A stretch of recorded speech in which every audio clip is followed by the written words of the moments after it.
Hey, what's up guys? This is HMG here with another video, and today I'm going to teach you how to play the Digimon Card Game for 2020. Now, before we get into things, I do want to mention that this game is being released April 24th, 2020 in Japan only. As of yet, there is no English release date for this game. And as a quick disclaimer, the cards shown in this video are community translated cards. These are not the official Bandai translations. If you want to read the rules yourself, I'll be posting the links in the description below to the rulebook translated by the community over on the Facebook group, as well as the links to the group and Discord. Alright, so with that out of the way, let's go ahead and get into what you guys actually came here for. So, let's start with the setup. So to start the game, players will need one 50-card deck as their main deck, and one deck of up to 5 Digitama cards.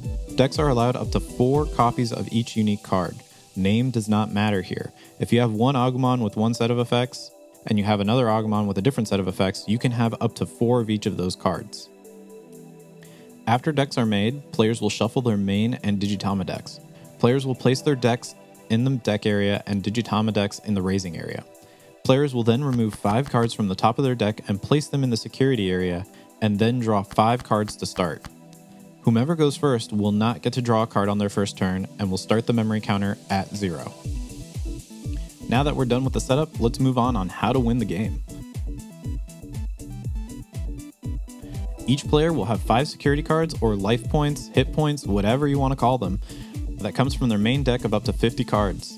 These cards can be destroyed by their opponent, and once all security cards are removed, the opponent can directly attack, causing the game to end. The only other way for the game to end is if a player is required to draw a card from their deck and they have no more cards to draw from.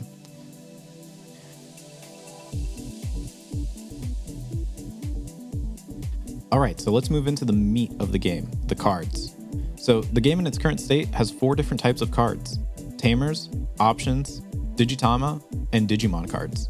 While Digitama are technically Digimon in the franchise, they are classified as separate cards for the purpose of the game. Now, of these 4 different types of cards, only 3 are able to be security cards mentioned before in the win conditions. And those are Tamers, Options, and Digimon cards. Tamer cards are cards that provide passive effects such as providing more DP to your Digimon, and these stay on your field permanently. And you can play multiple of these cards to stack the effect. Option cards are cards with effects that can be played on your turn and generally have security effects which are used instead of its main effect, if it is revealed as a security card. Note: option cards can only be played if you have an active card of the same color. This includes Digimon, Digitama, or Tamer cards. Additionally, security effects are not limited to just option cards. Tamer cards can also have security effects, and who knows, maybe in the future, Digimon may have security effects as well. Alright, so let's move on to Digitama. Digitama are not part of your main deck and are not able to enter the field, thus preventing them from attacking or being attacked. These Digimon are used for the sole purpose of evolving and can provide inheritable effects for Digimon. More on that later. For now, let's move on to Digimon. Digimon cards are the most complex cards. These cards are used for battling opponent Digimon, evolving, and attacking security and the opponent directly.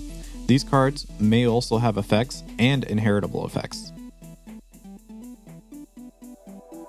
Alright, so now that we know what kind of cards there are, let's find out how to read them. Cards will have an effect on the main body, located here. Additionally, cards will have a cost in the top left corner to play them from hand. Both of these traits are traits that are shared amongst many cards in the game. Digimon will also have this cost, as well as an evolution cost shown underneath it. This cost is generally lower than playing the card directly from hand. The evolution cost will also state what level this Digimon can evolve from.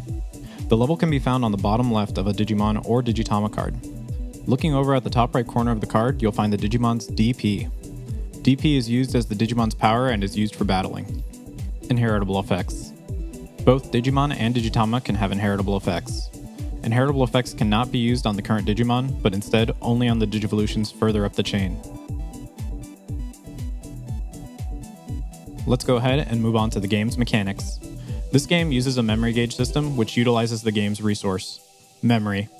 Memory is shared between you and your opponent and is used to play cards from your hand by paying the cost located on the top left, or to utilize the effects of cards on the field, including security cards. The memory gauge has a max value of 10 on either side and cannot go above this number. Once the gauge passes 0 and enters the opponent's side, turns are changed.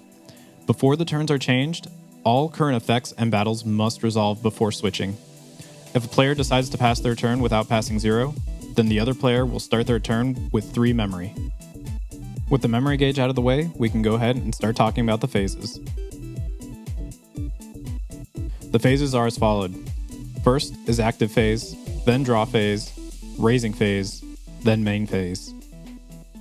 During the active phase, all resting Digimon from battles are moved back into an active state. Draw phase is short and simple, and all you have to do is just pick up one card from your main deck. During your raising phase, you're allowed 3 options. Hatch a Digitama by revealing the top card from your Digitama deck, move the Digitama that has been evolved on a previous turn to the field, or 3, skip the raising phase. A few things to note here. Only one Digitama is allowed out at a time in the raising area. Additionally, Digimon evolved in the raising area cannot activate their effects. Evolution effects do not also trigger in the raising area.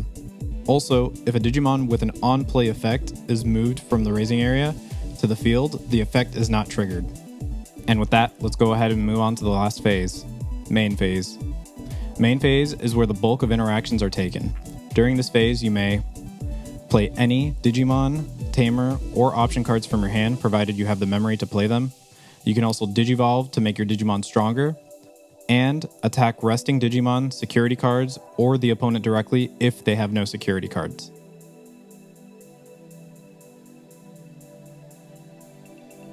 When Digivolving, pay the Digivolution cost and draw 1 card each time you evolve.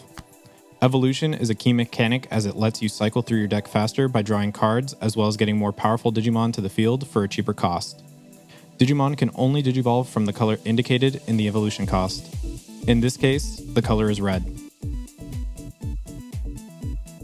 Digimon that are played from hand are not allowed to attack on the same turn they are brought to the field. Even when Digivolving, all Digimon in the Digivolution line are considered the same Digimon. Meaning, if you play a Digimon on your current turn and evolve it, you still cannot attack with that Digimon. However, if you evolve a Digimon that was played a previous turn, you are allowed to attack with it on your current turn. When you decide to attack, turn the Digimon horizontally to indicate it is in a rested state. When a Digimon is in a rested state, it is able to be targeted by an opponent Digimon. Digimon are returned to an active state at the beginning of your turn, as mentioned previously. During a battle with another Digimon, use a Digimon's DP and effects used on those Digimon to determine which Digimon has the higher DP and destroy the one with the lower value. In the result of a tie, both Digimon are destroyed. When security is attacked, security cards will be revealed one by one in the security pile. If a card that is revealed has a security effect indicated by the lock symbol, play the effect. If a card revealed is a Digimon, do not play the security Digimon's effect and conduct a Digimon battle. All security cards revealed will be removed from the security pile and moved to the trash unless the card states otherwise. All Digimon have 1 security check by default. If the Digimon attacking security has increased security checks, perform them one by one until the amount from the effects are resolved, or until the Digimon is removed from the field or stopped by other effects. If the defending party has a Digimon with a blocker effect on their side of the field that isn't rested, they may block the attack of a Digimon attacking security. This stops all additional security checks from the attacking Digimon's attack. And lastly, here's some extra information. Security Digimon are not considered Digimon, so effects like Tsunamons don't work against security Digimon. Losing by deck out can only happen during the draw phase. You can Digivolve as many times as you would like in the raising area during your main phase. And last, Tamers that are rested will be reactive during your active phase. And that's how you play the Digimon card game for 2020. I hope you guys enjoyed the video, and don't forget to subscribe and follow me on Twitch. I'm really looking forward to getting an English release of this game, and I'll see you guys in the next one. Thanks for watching.